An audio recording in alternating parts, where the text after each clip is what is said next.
All right, thanks to the great sequencing of the program team, we have another MATLAB and Julia talk coming up by Paolo and Joris. So please take it away. Thank you. So, my name is Paolo, is Joris. We are both functional design engineers at ASML.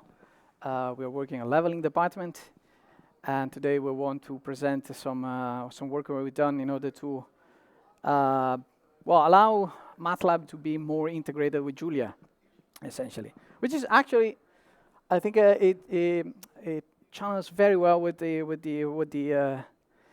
introduction given by Maurice in terms of bridging languages, allowing interconnection between languages, and so on and so forth. So I will outline a bit the presentation I'm going to give. So I will give a bit of background why we're doing this and what is problem that we're trying to tackle in ASML.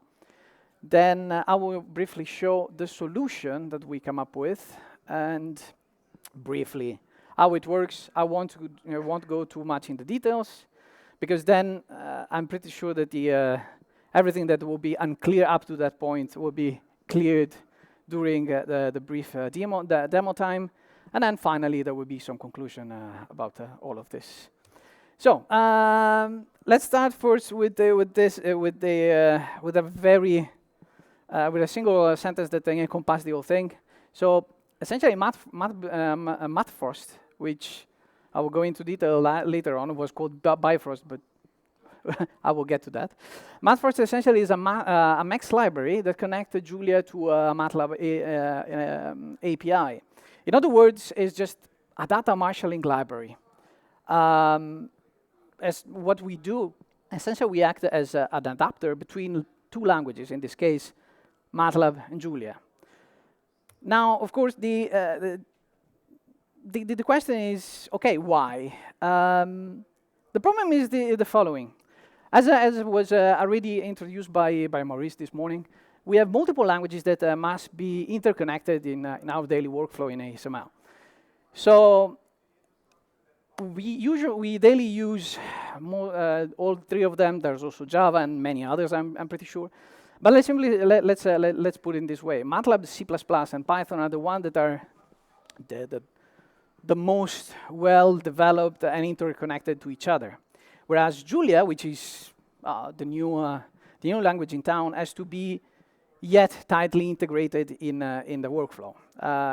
When I say tightly, I mean that there are still some ongoing challenges when, for example, we are talking about data exchange, and allowing, for example, to load blob of data from C++ to Julia or the other way around.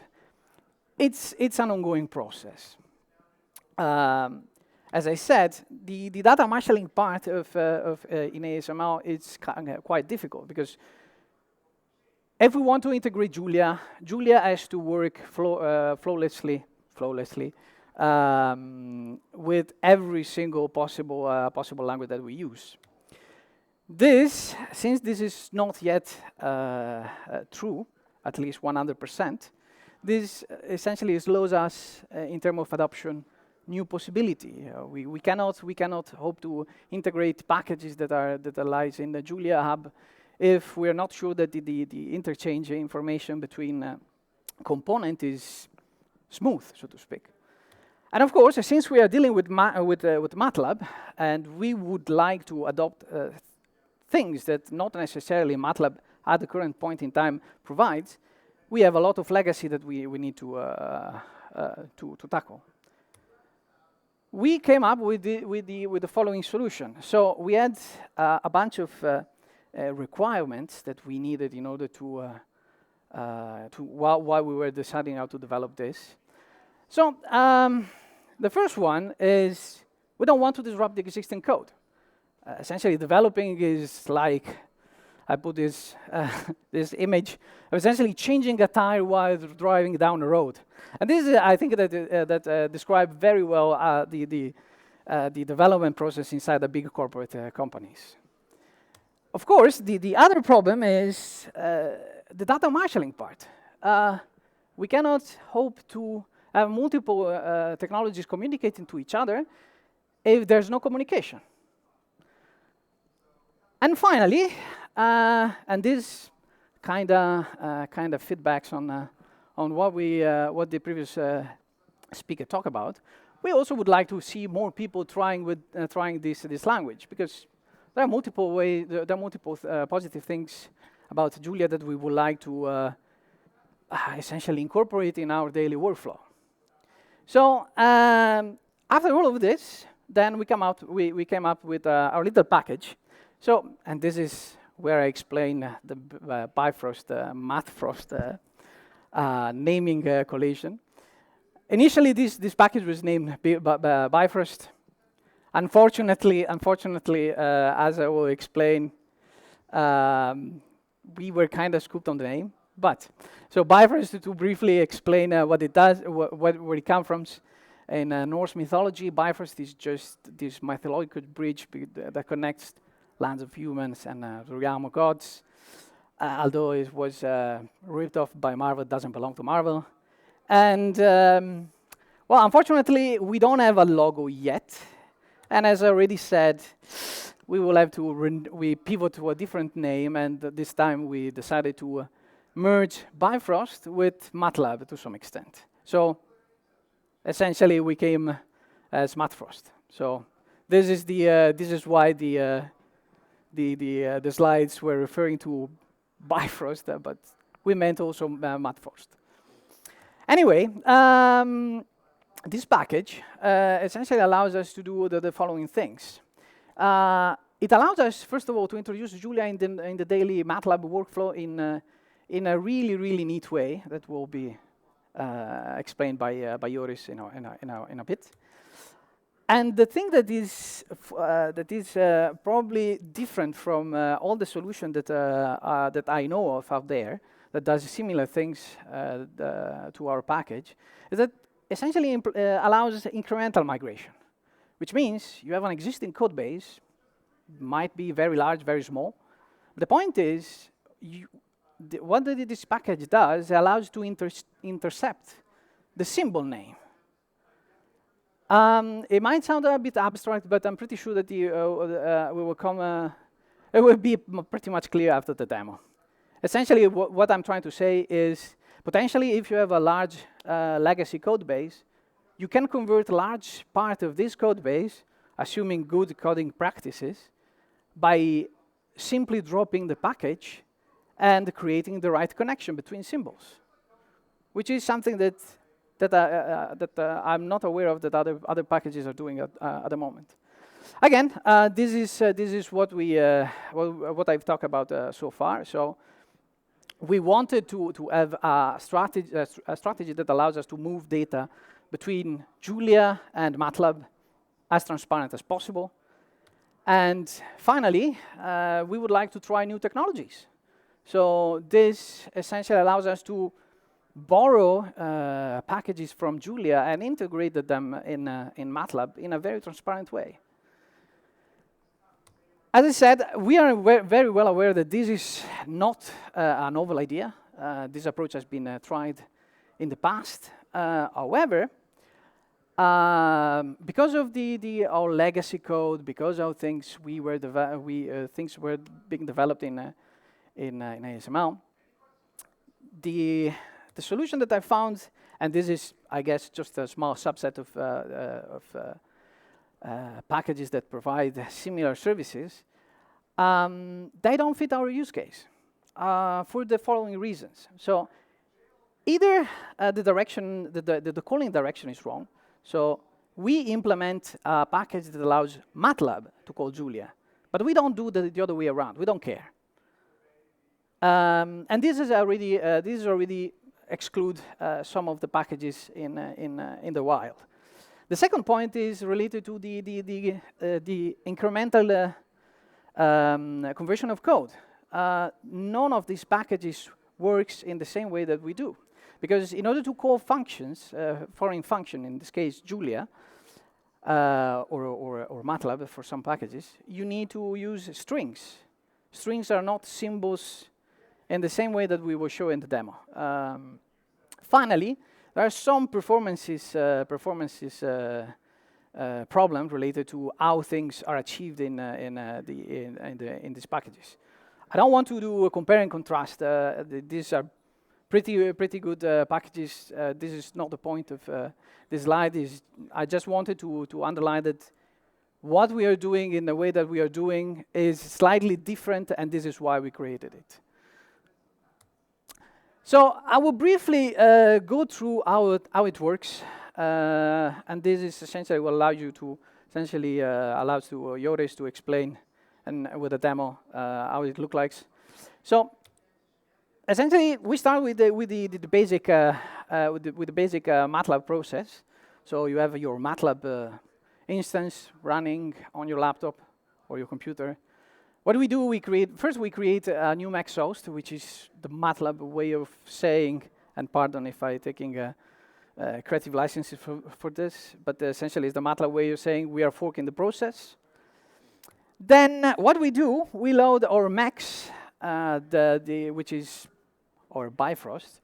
It's mainly composed of two components. The thin interface, which is the one that allows us to do this symbol hijacking that I was talking about, and all the data marshalling, since we want to be as performant as possible and also future-proof, because this has the upside of allowing us to develop a code that unless either MathWorks or Julia don't change radically the API, we can follow the development of MathWorks and stay up to date. Finally, our Max load Julia into memory in the Maxos process memory, and after we've done this, essentially we allow MATLAB to send information to Julia. Julia does his own computation, and then we get back the result to MATLAB. When we apply it to just a very bare function call, I wanted to just explain it a bit more in detail, but essentially the core part that I would like just to underline is we developed this little package in order to be a kind of extensible. So everything is composed in two components. One is some kind of a way to describe types, abstract types in C++, and the other one is essentially what really performed the conversion from one realm to the other. But again, let me show you more or less how it works, and then I will let Joris to continue with the demo. So let's suppose that we have loaded our Bifrost in memory. This is like a preview of what we will do. But essentially, what we have achieved is the following: we have this component, which is we're referring to the thin layer of code that allows us to communicate more transparently with Julia. Then we define a function in Julia. In this case, it's just a function that does nothing more than complicated than adding a scalar to a vector. So I put it only there because then when I will go forward, essentially what you expect from MATLAB is to see a vector that has the components 2 and 3, because we added 1 to a vector of 2 and 3. But the key point in this very brief slide is that there are no strings. So what I'm trying to say is the name of the element, the symbol marked in green, could be sine, could be cosine, could be any function that actually lives in MATLAB. We can hijack it and substitute with Julia code transparently, because the idea is that once you define the symbol, you can intercept the behavior of the code. But I hope that I made myself clear. But I will leave Joris for showing the demo.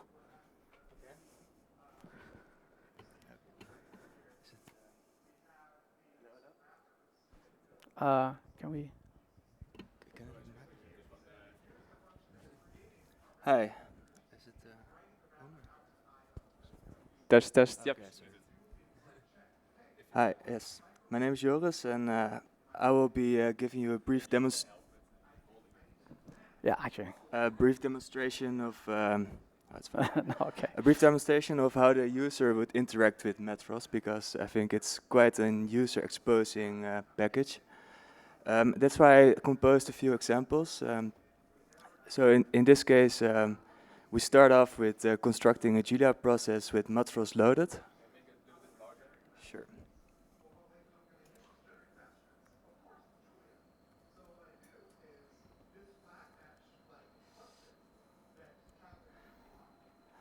So we start off with opening a Julia process, which opens a max host, which is a new process controlled by MATLAB itself. So we open the process with a certain environment, which is our project environment, which is now linking to the Metros JuliaCon demo, Julia project environment, and we dive into the package Metros JuliaCon demo, which is this module. We now have an example where we show that we can map MATLAB objects to any kind of Julia data type. So in this example, we have a structure of a country that consists of a vector of cities. So we show both arrays, and we show also composition of types. On the MATLAB side, we take, for example, the Netherlands, and we took 3 cities: Amsterdam, The Hague, and Eindhoven.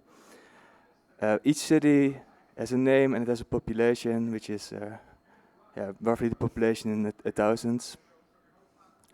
And the vector of cities will then be composed into an object of a country, which has a struct of cities and some area with some random number.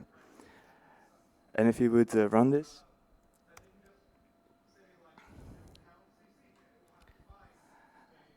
so in the first function, what we're doing is we're running, we find the total population, which is just the sum of all the population for each city, which is the function that you see over here. We have, as input, we put in 920, 565, 246, and it should sum to 1731, which you see over here. We do everything in their actual type, so that's why we don't return doubles, but actually int64s.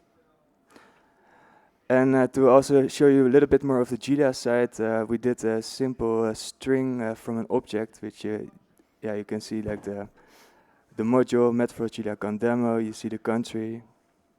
The first parameter is a vector of city, so you see the city vector with the actual city objects. So Amsterdam 920, The Hague 565 population, and Eindhoven 246, ending with the area of the country. Okay, so we've now shown a little bit that we can support any kinds of complex structures, and we are also able to map actually to custom defined structs. I'd like now to move on also to maybe another bottleneck that you might experience if you have maybe problems that require a lot of data. So just to show that you can also run it on problems that maybe, for this example, I took in a vector of a gigabyte. And again, we do a simple operation. We just do a scalar vector multiplication.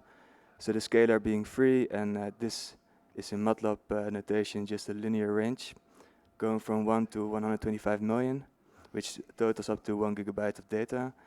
And then after the broadcast multiplication, you should end up with a vector that goes from 3 to 6 to 9, and so on. And so you see it's like a few seconds to transfer the data to Julia side, and then also transfer the data back. And then the first 10 values of the output of this particular function is just 3, 6, 9, 12. Okay, so now we've got you some toy examples, but the reason why you want to use such a package is actually also because you want to use the Julia ecosystem. So in this particular case, we show you a toy example created by the SciML ecosystem. Actually, it's a toy example for ordinary differential equations. In this particular case, they just do like a simple radioactive decay differential equation. I copied exactly the example and sorry, it's example over here and wrapped it into a function radio decay carbon 14. We see it's calling actually the ODE problem, which is the input to this differential equation interface. And as an output, we will see like a simple decay output.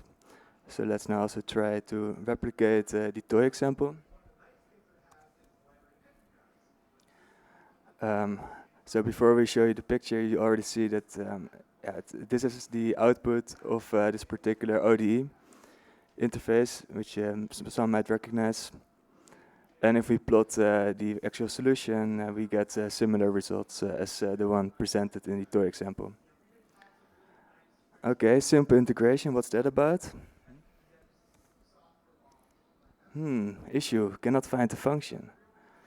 Oh, that's right, it's not integrated yet. So let's now also do a live integration.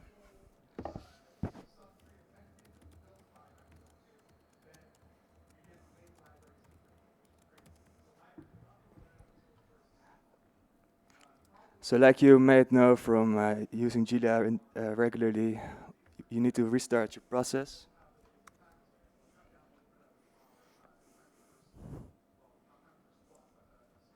And let's go out again.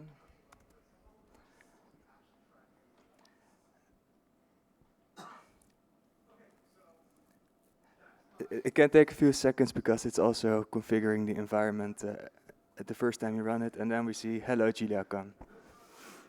So this was the demo. We'll continue with the presentation now. So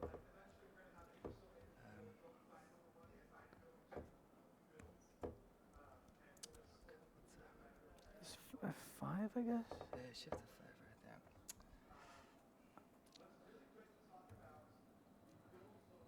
Fine. The bane of the demo. Oh wait, are we still? That's it. It's demo. Okay. Demo. Very briefly, because then there will be some time for questions. So I just want to briefly recap what we have seen so far.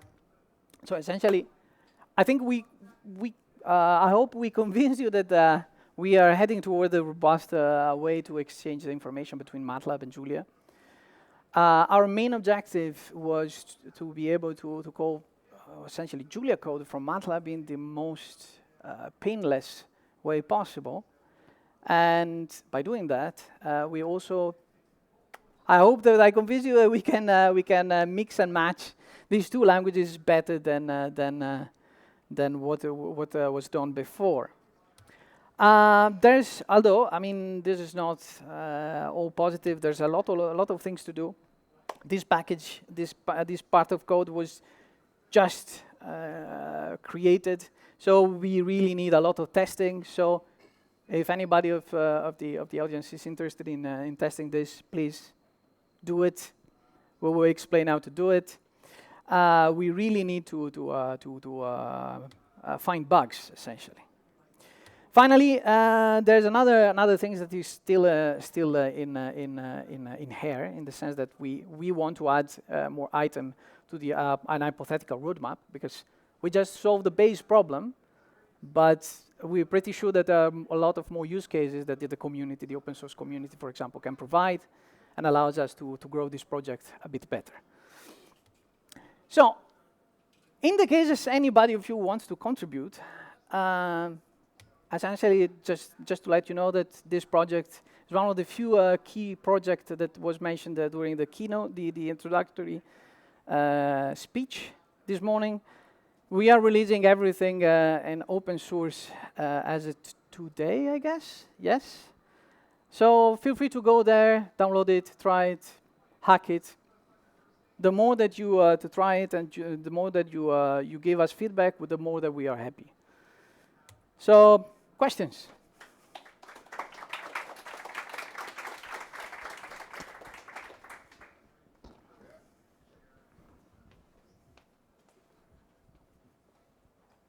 Paolo and Joris, thanks a lot for the nice presentation. I think it would be really great if you say a few words about the underlying mechanism, how you're using the representation of MATLAB that everything is a matrix and you pass it like that into Julia, so you're saving of copying the data. So the question is essentially how we perform the data marshalling on a high level, right? Okay, so all these high-level languages such as Julia and MATLAB, essentially they have some kind of intermediate representation inside their core that allows us to describe these types dynamically. What we do when we perform, for example, taking what you said as an example, multidimensional matrix. So the multidimensional matrix has a very well-defined representation both in Julia and MATLAB. So what we do is we try to find a ways, to copy the elements of each matrix only once or maybe twice, where the second time is essentially the transferring from the data from the MATLAB process to our process. So for now, the process is just a basic copy memory mechanism, but there are like ways that we might use to reduce the number if you reuse the same data again. Because as things are now, if you perform the same operation on the same matrix, if you don't use particular shortcuts, so to speak, then you will copy the memory multiple times. But this is just, for now, this is just like we haven't implemented it yet, but there's multiple ways that this can be achieved. Yes? In the meantime, the next speaker can come up. I have follow-up question on the memory. It looks amazing, by the way.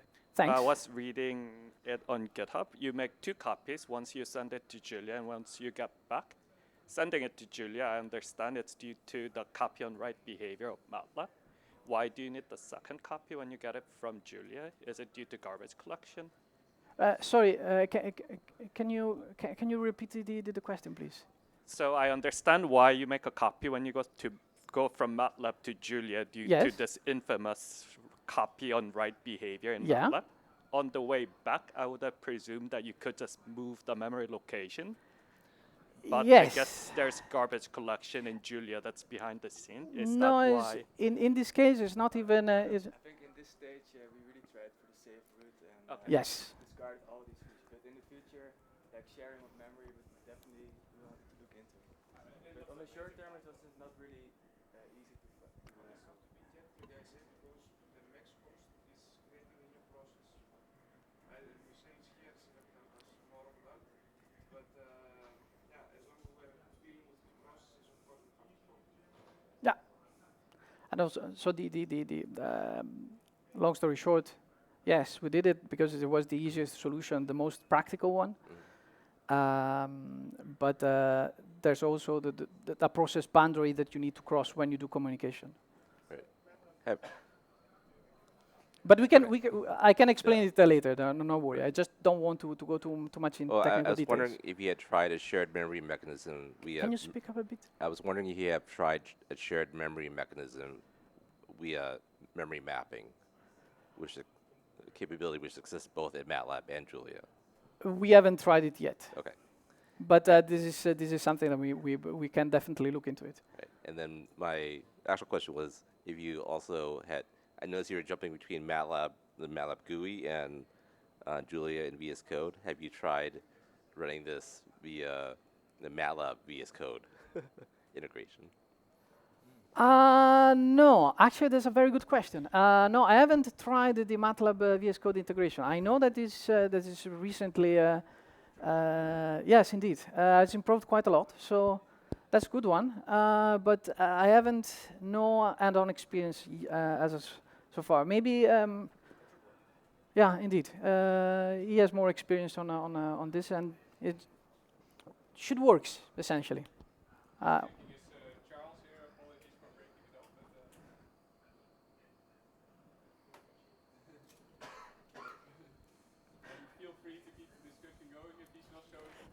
Fair enough. With the package originally being called Bifrost, doesn't it make sense to support calling it from Julia as well? To have the bidirectional communication? That's a very good point. Technically, yes. But I started with an idea. We started with an idea, and then essentially we decided, okay, let's slim down the context. Also because doing things in this way allows us to bypass a lot of technical problems. Sure, because thanks. You don't have to think in terms of the other way around. I don't know if the other guy is popping up. But wrap it up. Any other questions, curiosities? Otherwise, thank you so much for the thanks. Thanks.